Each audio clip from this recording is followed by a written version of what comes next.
Right, so clearly mining still continuing there in Bellary. Illegal mining and various issues of corruption have, of course, claimed the Chief Minister Yeddyurappa and the new Chief Minister still to be announced. So what do young Bangaloreans and people from Karnataka really think of all these developments? It's across now to Radhika Iyer in Bangalore.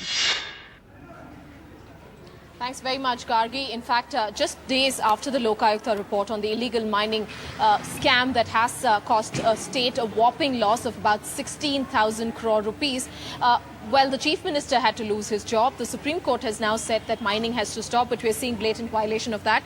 We come to you from students who seem to be, to simply put it, disgusted with the kind of politics that they have seen in Karnataka over the last few years. You, of course, are going to have a new Chief Minister.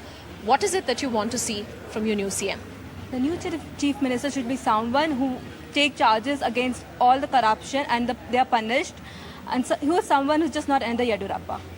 Another Yeddyurappa, all right. You're saying the development bit is okay, but you do not want another Yeddyurappa in terms of corruption. It's also interesting how, while some are skeptic, of course, of the fact that politicians across, like Mr. Santosh Hegde said, that everyone has their finger in the till, there's also some sense of optimism after the Lokayukta report. Interestingly, all the more because the Lokayukta until recently was almost non-existent in India.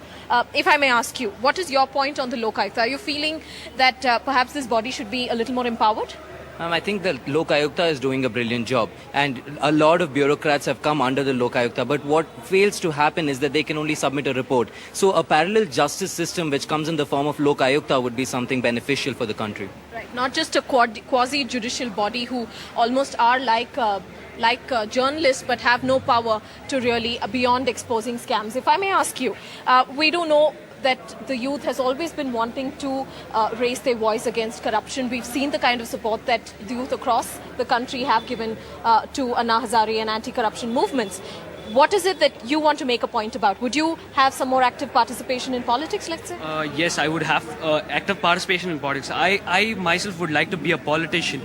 See, okay, would you guys want to support him? He wants to. Yeah. Okay. So, I would like to reduce the age of electing an MLA from being 25 years to 21 years. That would be better because a person will become a sound mind at the age of 21. So, experience. We need experience. So you're saying also. Perhaps reduce the age bar for becoming an MLA, let's say, for instance. Yes. All right. Okay. Have you voted ever before? No, I'm going to vote now. Next election, you're going to vote within 2 years. Okay. If I may ask you, what is it? What action do you want to see being taken? All the names in the reports should be punished. They should not stop with the Chief Minister. Let all the other names of, let's say, 500 IPS officials also be punished. If I may ask you, do you feel that this illegal mining scam in Karnataka has in some way or the other directly affected you as the youth of Karnataka? Definitely yes. As a youth, if I have to present this concept, how each and every individual of a class of a student or a youth is affected, I would say that every person in terms of economic growth, we're losing our jobs, we're losing places. We have places for every other cricketer who's won the World Cup, but there's no place for a person to live. The slums we see around, they can be used instead of a land mining scam. So this is where... You're almost saying that you're directly affected because perhaps this report has brought out very evidently the nexus between the corporate world and the political world, and perhaps some corporate company which wanted to come was demanded something by one minister or the other and perhaps couldn't find its way, and those who have personal connections with politicians have probably found their way. Has it affected you in any way? Yes, it has. Obviously, it will. When campuses are recruited, when outsourcing companies come into our campus, of course, it affects us through the job and everything. So I would demand a more transparent government and a clean government which would rule all this. All right. Hopefully, the next Chief Minister, whoever it may be, whether it's going to be a Yeddyurappa camp minister or, of course, the other faction of the BJP, will see to it that there is more action taken and, of course, have more transparency. We can only hope at this stage. Would you want to see a complete whitewash in a sense for the next, when Karnataka goes to polls in the next 2 years? Would you want to see a completely new kind of system and new candidates afresh? Absolutely. Yeah, I would want a completely new washed government, a new government, all the ministers now just thrown out in a new government, a clean government from now for the new polls.